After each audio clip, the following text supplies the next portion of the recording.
Čia mokslinti kokių nors terminų nekaišiosim, kadangi nesu koksai profesorius. Bet pagal mane tai čia pagrindai yra instinktai. Augalas gražus visus metus, nes iš rudenio krauna savo žiedynus, tokius pūkuotus, tai ir rudenį gražu, ir anksti pavasarį tokie pūkuotukai.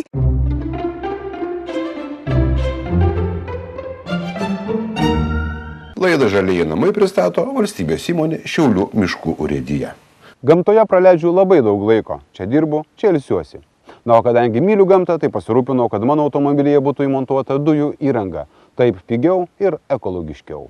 Kvalifikuoti meistrai ir galimybė atsiskaityti išsimokėtinai.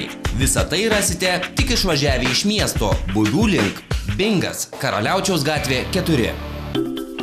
Sigitas. 60, buvęs kariškis. Dabar sausumos pajėgų atsargos kapitonas.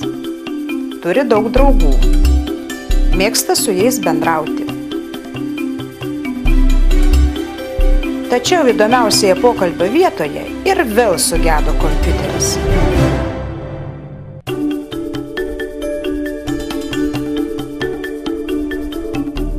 Nebe pirmas. Sigitai, nekauk tų sugedusių kompiuterių. Greičiau neški visi gps.lt. Ten remontuoja stacionarius ir nešiojamus kompiuterius. Taip pat foto ir video technika.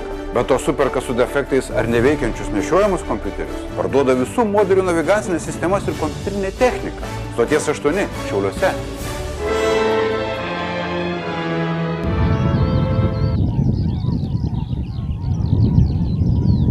Sveiki visi. Nemanau, kad kas nors yra niekada nematęs didžiulio pulko skrendančių paukščių. Galbūt ne visi matė paukščių jų susibūrimo vietose. Kodėl sparnuočiai susirenka į didžiulės grupės? Tai mums paaiškins gamtininkas Vytautas Uosis. Nežinau, kaip čia pasakyti, taip jau suprantamai, čia mokslinti kokių nors terminų nekaišiosim, kadangi nesu koksai profesorius. Bet pagal mane tai čia pagrindai yra instinktai. Instinktai ir kada, daleiskim, vienos rūšies paukščių instinktai tuo pačiu metu yra tie patys, tai va taip ir gaunasi. Čia migracija turime omeny, kada jinai būna pavasarį, kada būna rudenį. Tada jie ir eina į būrius ir tuo pačiu metu jie susirenka, taip gaunasi, kad susirenka visi į vieną vietą, kadangi žiemojimo vietos tos pačios ir ta tėvynė jų ta pati iš čia išskristi, daleiskim, arba parskristi. O būry, kad yra, tai čia, savaime suprantama, daug saugiau yra. Pavienis paukštis, jisai gali ir kokiam plėšrūnui pakliūti, o kada jau yra būry, vis tiek visas būrys vienu kartu neužminga, daleiskim, ten ilsėdamiesi. Ir jiem yra aišku saugiau. O šitie visi dalykai tai yra jau nuo pat nusistovėję, nuo kiek ten tūkstantmečių, kada jau jie paukščiai egzistuoja nuo tų laikų. O tik tai taip būtų galima paaiškinti, kad didžiuliai būriai susirenka vienu metu. O čia ir būna paprastai, kada būna migracija. Tai aš kiek suprantu, galbūt ne tik saugiau, bet jeigu skrenda būrys, tai pirmas vedlys, jie skrenda pasikeisdami, tai vienas pirmas, nes vis tiek oro srautas padeda paukščiui turbūt skristi paskui skrendančiam. Tai kalbos nėra, žinoma, kad taip. Aišku, vedliai taip jau manoma, kad atseit yra vedliai. Labiausiai patyrę paukščiai, kurie geriausiai žino tą kelią. Bet dar reikia nepamiršti, kad yra toksai dalykas, kaip, pavyzdžiui, pas mūsų laikais atsirado žodis navigacija. Tai ta navigacija, paukščiai turi jau galvoje, jie turi tą navigaciją, ne taip, kad mes turim prietaisus, daleiskim. Ir vokiečių, ir amerikiečių specialistai, ir, kad ir, sakyčiau, gal ir kaip ir mokslininkai darė eksperimentus su paprasčiausiais balandžiais. Ir jie prie jų kūnų tvirtino įvairius prietaisus, kurie maišė elektromagnetinės bangas, tarkim, kai buvo spėjama čia, kad pagal bangas skrenda. Tas balandis trupučiuką iš kelio išsimušdavo, bet kad ir su vingiais, bet jis vis tiek atskrisdavo ten, kur jam reikėdavo atskristi. Ir taip jau buvo nuspręsta, kad navigacija jų galvoje yra labai puiki ir pas visus keliaujančius paukščius. Tai kad čia balandis tai palyginti nedaug, nuskrenda mūsų gandrai ir kregždės 1000 kilometrų iki Afrikos. Ir kažkodėl nepaklysta. Tai reiškia, kad pati gamta yra taip sukūrusi, kad jie ir nepaklys. Turbūt jie nesinaudojo kaip senovės žvejai, žodžiu, jūrininkai žvaigždės žiūrėdami. Skrenda ir dieną, ne tik žvaigždėta. Taip ir buvo manoma, čia dar tarybiniais laikais buvo manoma, kad paukščiai orientuojasi pagal žvaigždės ir tas garsusis paukščių takas atseit čia. Ir net Latvijoje buvo padaryta observatorija, speciali observatorija, kur buvo leidžiami paukščiai ir ten sukosi dangaus imitacija, kupolas žvaigždėtas. Ir stebėjo, kaip čia kas gaunasi, bet kad aš kiek supratau, kad jiems nelabai kas gavosi ir pagal mane ten pasibaigė visi tie eksperimentai. Žodžiu, nepasuko visi paukščiai paukščių taką, skrido ten, kur jiems kažkas jiems nesigavo, bet jie tokią observatoriją turėjo. Labai nuošalioj vietoje, tarp kitko. O dabar gal grįžkim prie to vaizdelio, kurį mes jau apžiūrėjome, tai daug gulbių. Kokios ten gulbės, kodėl jos ten? Kiek man ten teko matyti, tai giesmininkės. Gulbės giesmininkės. Lietuvoje yra dar gulbė nebylė, gulbė giesmininkė ir mažoji gulbė. Tai mažoji pati rečiausia yra, daleiskim, o gulbė giesmininkė palyginti irgi reta. Čia migracijos irgi jau migracijos padarinys toks, žodžiu, susirinkę ir be to dar tas susirinkimas dar yra jiem naudingas to, kad, tarkim, grįžtančių paukščių į perėjimo vietas nemaža dalis žūsta. Tai likusieji jau tokių, kaip pasakyti, tokių susibūrimo metu ir gali savo net ir poras susirasti. Tai čia tas jiems labai padeda. O čia, sakau, tas susibūrimas toks yra, jis nuo amžių amžinųjų, čia kitaip nepaaiškinsi, kaip instinktai. Ir aš kiek supratau, tai rinkosi į tokią vietą, kad ne tik saugu, bet ir maisto daug. Taip, ten buvęs kukurūzų laukas. Savaime suprantama ir kiek ir ūkininkų yra besikeikiančių, kur arčiau kokių vandens telkinių, tokių migracijų metu, kai gulbių pulkai nusileidžia. Arba gervių, ten palieka juodą žemę, žinoma, nepatenkinta liaudis yra. Tarkim, Vokietijoje yra mokamos dotacijos ūkininkam už paukščių sunaikintus pasėlius. Mes dar to nedarom kažkodėl taip. Skaitoma, kad paukščių nedaug teturim, nors jau gervių kai kur yra, kaip liaudis sakė, jau per daug. Kad gandrų per daug, tai jau senai tyliai kalbama.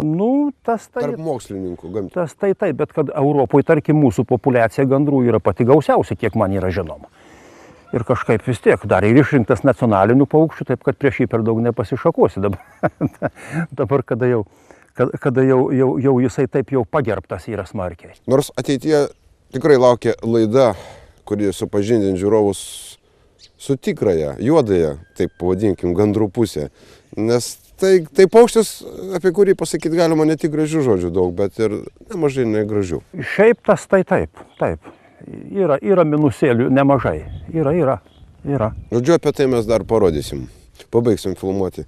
Medžiagą rinkti parodysim. Gal ne visiems patiks ta laida, bet teisybę reikia pasakyti. Savaime suprantama, visiems nepatiks, aišku. Bus ir skeptikų. Dabar dar vėl. Ten buvo ne tik gulbės. Atskrido ir dar nemažas pulkelis kitų. Kaip pakenčia paukščiai skirtingas rūšis šalia esančias? Nes jos beveik vienam lauke ten...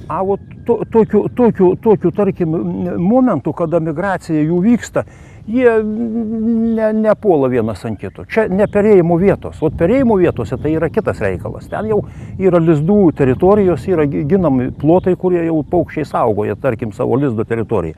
O kada šitokia migracija yra, jie susigrūda ten, kur yra maisto ir jie vienas į kito dėmesį nekreipia.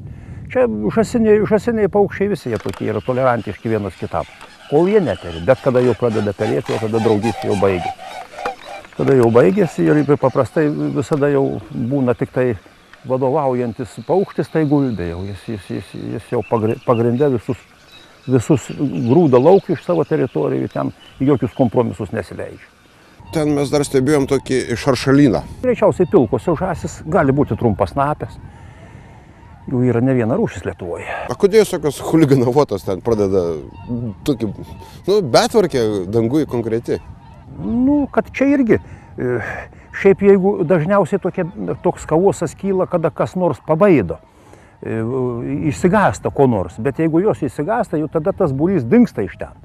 O kad ilgai ten makalojasi tarpusavį, tai čia, toks, kaip čia pasakius, kaip ir bendravimo būdas toksai, skraidimas, ta makalynė. Tai gal tiesiog mankštinosi? Gali būti ir šitaip, gali būti mankšta, gali būti, ir toks būna, kad ir smagus skrydis toks, linksma, smagu paukščiai, skūlės pavarto ore, ten tokių šposų pasitaiko, tokių dalykų.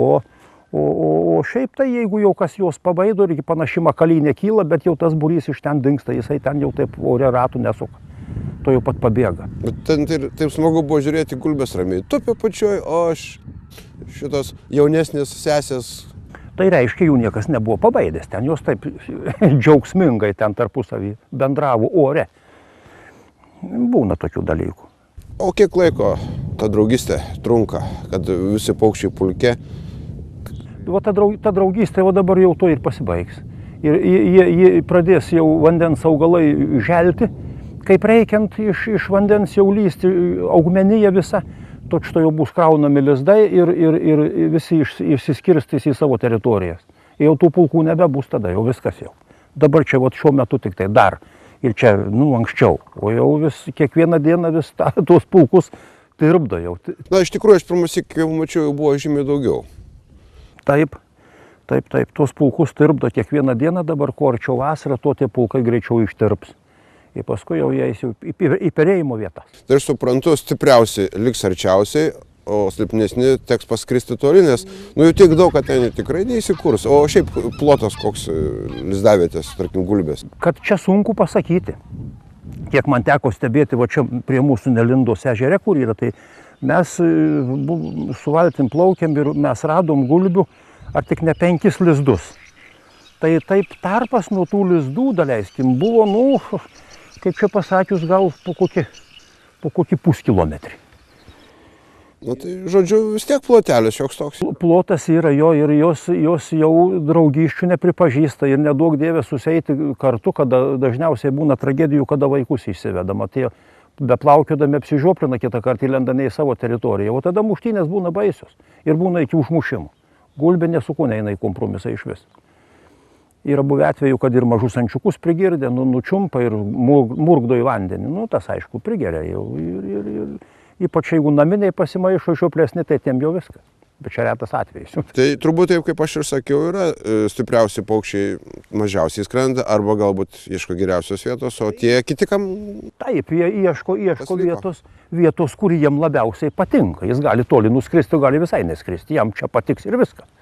Taip pat ten bus išgrūsti visi lauk iš tos ir ne tik, kad, tarkim, ten kitos gulbės, bet ir laukinės antys, ir laukiai, tarkim, ir kiti smulkus paukščiai, smulkesni, kurie maišosi jiem po nosim. Išžuvėjami laukai yra, jos nepripažįsta tokių draugysčių.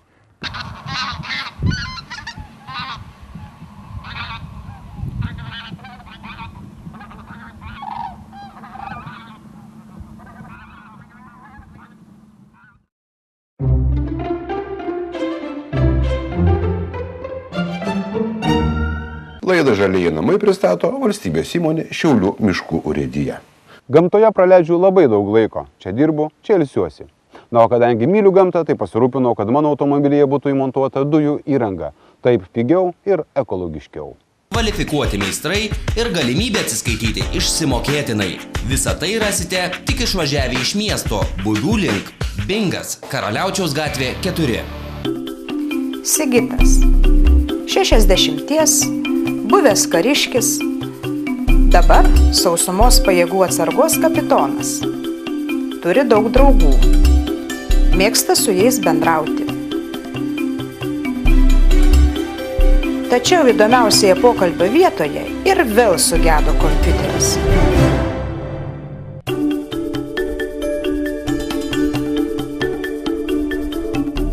Nebe pirmas.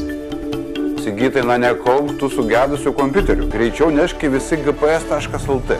Ten remontuoja stacionarius ir nešiojamus kompiuterius. Taip pat foto ir video technika. Be to superka su defektais ar neveikiančius nešiojamus kompiuterius. Parduoda visų modelių navigacinės sistemas ir kompiuterinę techniką. Stoties 8 Šiauliuose. Apie paukščius jau išsiaiškinome. Dabar pats laikas užsukti į svečius. Į Šiaulių universiteto botanikos sodą. Apie pražydusį pavasarį kalbinu profesorę, daktarę, sodo vadovę Astą Klimienę. Tokiose saulės atokaitose, kaip prieš mišką, kalnuotose, smėlėtose vietose labai gausu tų raktažolių.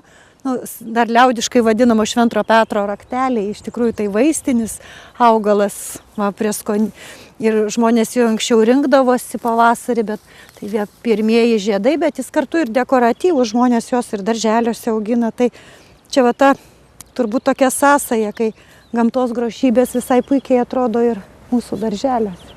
Vaistažolė čia yra ir imunitetui stiprinti, ir nuo peršalimo ligų. Daugeliu atveju žmonės įvairiai jas panaudoja.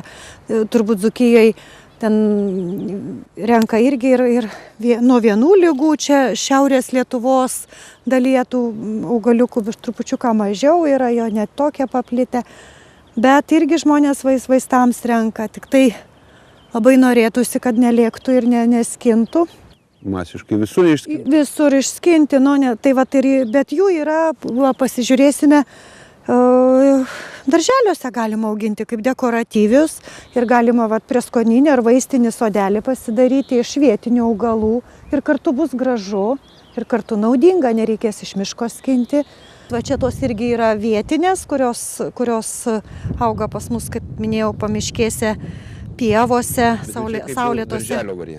Čia yra galimas darželio variantas, mes dar ten matysime ir kitų variantų, bet jos puikiai auga darželėje ir plinta ir tikrai turbūt tas augalas, kuris savo sodyboje gali papuošti aplinką ir pievutėje, va matot, gali išplisti. Tai yra dekoratyvus vietinis augalas. Ir dar tuo pačiu noriu parodyti kitą dekoratyvų vietinį augalą. Tai pavasarį turbūt irgi pačios gražiausios gėlytės yra šilagėlės, kurių ir yra Lietuvoje vietinių, jos įrašytos į raudonąją knygą. Miške reikėtų jas labai saugoti, nes iš tikrųjų labai papuošia miške. Ir auga daugiau kur pušynai yra ir labai gražu. Augalas gražus visus metus, nes iš rudenio krauna savo žiedynus, tokius pūkuotus, tai ir rudenį gražu, ir anksti pavasarį tokie pūkuotukai, o kai nužydi vėlgi labai dailiai atrodo.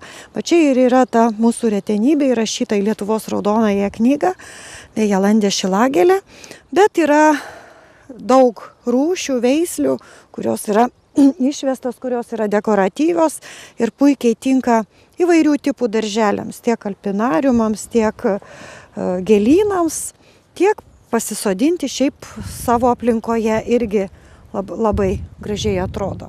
Na, apie šilagėlės dar pratęsime. Dar ne viskas parodyta apie raktažoles. Šitie bumbuliukai? Tie bumbuliukai irgi raktažolė. Bet jie taip visiškai kitokie.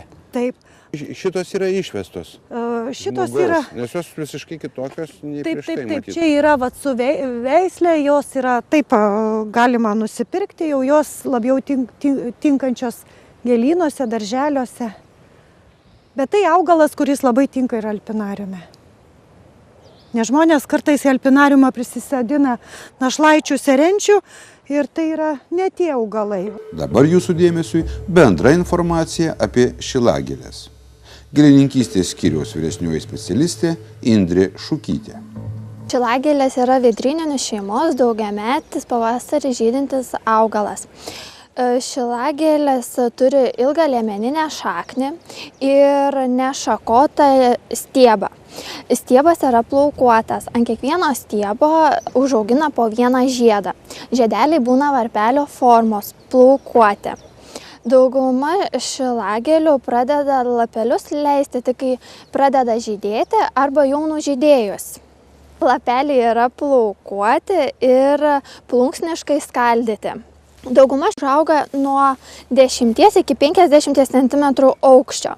Jų žiedeliai būna mėlyni, violetiniai, melsvi, raudoni, rožiniai, geltoni, o kartais net ir balti. Žiedeliai būna nuo 5 iki 8 cm dydžio. Kai kurių veislių žiedelių galima būti net ir 3 cm dydžio. Šilagėlės yra tokie augalai, kurie yra kilę iš miškų, todėl jam patinka derlinga, bet nepertręšta dirva. Todėl geriausia augalus yra sodinti dirvoje, kurią iš pradžių būtumėte įdirbę su perpuvusiu mėšlu, bet kai augalas jau auga, geriau jo netręšti per daug. Galima patręšti pavasarį, bet ne per daugiausiai. Nes jeigu augalą per dažnai tręšite, žydės gausiai bus netokios gyvybingos. Nes taip šilagėlės gali išgyventi iki 10 metų amžiaus. O jeigu jas tręšite per dažnai, jos gali gyventi tik 3, o gal net ir mažiau metų. Kadangi šilagėlių šaknės yra liemeninės, jos gali užaugti iki 1 metro gylio. Todėl jas patartina yra skaldyti nedalinant kerą, bet dauginti iš sėklų. Bet jeigu jūs sėklą susirenkate patys, tai jas reikėtų iš karto išsodinti. Nes taip šilagėlių sėklos gali būti gyvybingos iki metų laiko. O jeigu pasodinsite vėliau negu po metų, tai jos gali labai prastai sudygti arba iš viso net nesudygti. Arba dar vienas būdas yra, jeigu jas laikote ilgiau, reikėtų stratifikuoti. Geriausia būtų, jeigu palaikytumėte šaltai. Apie mėnesį laiko šaldytuve. Tada jas pasodintumėte ir jos geriau sudygtų. Šilagėlių sėklas galima pirkti ir iš parduotuvės. Ten jos yra apdorotos ir gali išgyventi ilgesnį laiką nepasodintos. Šilagėlės labai gražių formų ir dydžių augalai. Ir jas mėgsta bitutės. Jas dažniausiai apdulkina bitutės ir kaip pastebėjote, dauguma šilagėlių žiedelių yra nulinkę, nes jie yra per sunkus. Bet kai augalas baigia žydėti, eina į pabaigą, jie atsitiesia. Taip jiems yra lengviau pavėjui išbarstyti sėklas. Šilagėlių sėklos yra plaukuotos su sparneliu. Taip jos lengviau pasklinda. Taip pat jų vaisius yra riešutėlis, kuris labai gražiai atrodo, kai nužydi augaliukai. Lietuvoje yra paplitusi labiausiai darželiuose paprastoji šilagėlė. Jos užauga iki 30 cm aukščio. Žiedai dažniausiai būna violetiniai, bet yra dauguma išvestų veislių, kaip baltos ar raudonos spalvos žiedeliais. Na, čia matau, štai raudonas yra. Taip.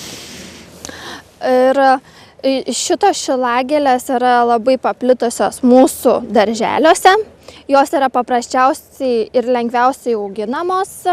Vietinę šilagėlę galima nusipirkti padaugintų arba sėklų atvežtų iš, sakykime, ne iš gamtos paimtų, tai jas galima ir tas auginti darželiuose. Jos kuo puikiausiai atrodys, nereikės tų žiedų skinti ar kasti iš miško, nes galima nusipirkti ir prekybos centruose.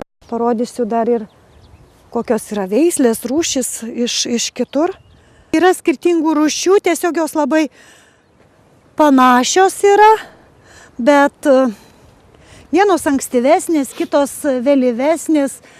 Vienos, va matote, čia jau dar tik tai leidžia žiedukus, va jos iš pavasario. Taip, ir bitutės mėgsta, va pavasarį jos va tokie ir būna tokie pukuotukai, tik paskui iškyla žiedas ir kiekvieną kartą auga jisai aukštesnis ir darosi, tiesiog tas žiedas vis kyla aukštyn, tai toks, labai gražus. Ne tik, kad pražysta, bet jis ir dar didėja. Ir jos jau nebe raudonosios gyvena? Ne, jos jau nebe raudonosios, jos iš tikrųjų jau čia yra veislės ir labai tinkančios gėlynams. Ir tikrai nedarysim gamtai žalos, bet turėsim augalą, kuris ir gamtai mūsų nepadarys žalos. Ir dar apie žalą gamtai, kurią galime padaryti visai to nenorėdami. Tiesiog nežinodami, kad kelios valandos grožio vazoje gali kainuoti taip brangiai. Roberta Dubosaitė Lepeškevičė, jaunesnioji mokslo darbuotoja.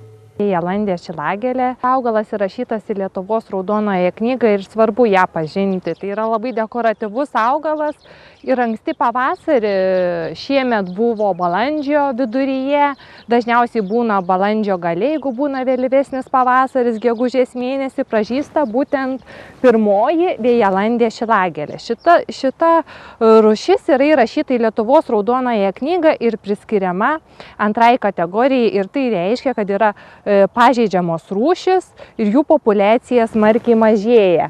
Kodėl dabar taip nutinka? Kadangi tai yra labai gražus ir dekoratyvus dekoratyvus augalas, žmonės nepagalvoja, prisiskina žiedų, parsineša į namus, pasimerkia, o augalai jau tada nebesubrandina sėklų ir dažniausiai populiacijose būna po 10 individų, nedaugiau. Na, kartais būna, jeigu didesnė populiacija, vienam kvadratiniame metre gali būti apie 50 individų. Šitas augalas mėgsta smėlingą dirvožemį, gali augti ir priesmėlio dirvožemiuose, dažniausiai auga retose pušynuose ir nepakenčia unksmės.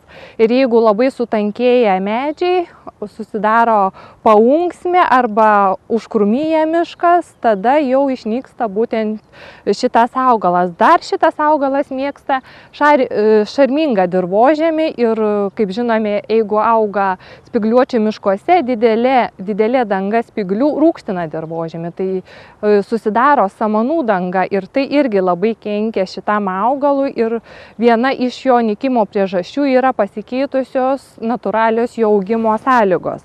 Neprižiūrimi kai kurie yra miškai ir nuolatinis skinimas šito dekoratyvaus gražaus augalo yra didžiausia problema.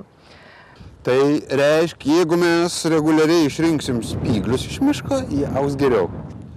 Na, jumoro forma ir taip. Jumoro formoje galima taip ir dar paminėsiu, kad būtent vėjalandė šilagėlė yra paplitusi Lietuvos pietinėje dalyje ir rytinėje dalyje. Ir būtent tose vietose. Šitas augalas yra parvežtas iš Marcinkonių, iš Marcinkonių, iš Varėnos rajono. Ir kartais dar labai svarbu atkreipti dėmesį, kad žmogus matytų, koks tai yra augalas, būtent kokia rūšis. Vėjalandė šilagėlė žiedai yra daug didesni. Ji yra pati aukštesnė, turi tokio lengvo melsvumo, į violetinumą eina. Ir vienas iš pagrindinių požymių yra, kad labai didelis žiedas. Ir vėjalandė šilagėlės yra saugomos ne tik tai Lietuvoje, bet ir visoje Europoje, įrašyta į Europos saugomų buveinių direktyvą antrąjį priedą, tai svarbu ją saugoti ne tik tai pas mus, bet ir visoje Europoje. Bet jūs jau čia žiūrėjau, baigė žydėti. Baigė žydėti, kadangi šiemet buvo ankstyvas pavasaris.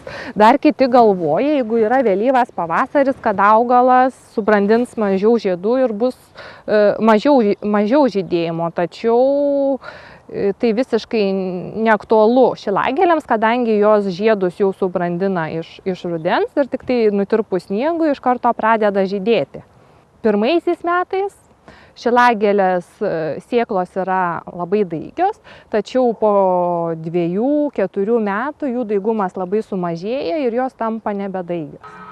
Štai ir viskas. Susitiksime ten pat žaliuose namuose.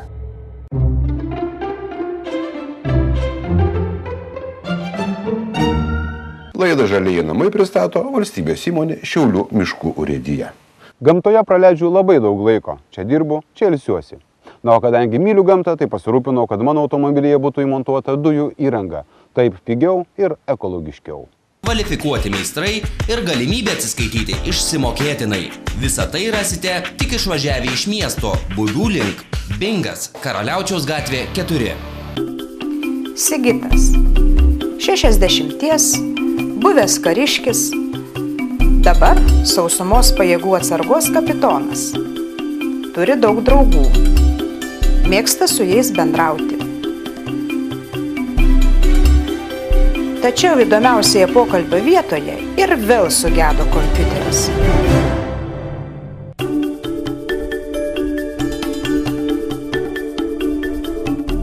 Nebe pirmas. Sigitai, na nekauk tų sugedusių kompiuterių. Greičiau neški visi gps.lt. Ten remontuoja stacionarius ir nešiojamus kompiuterius. Taip pat foto ir video technika. Bet to superka su defektais ar neveikiančius nešiojamus kompiuterius. Parduoda visų modelių navigacinės sistemas ir kompiuterinę techniką. Stoties 8 Šiauliuose.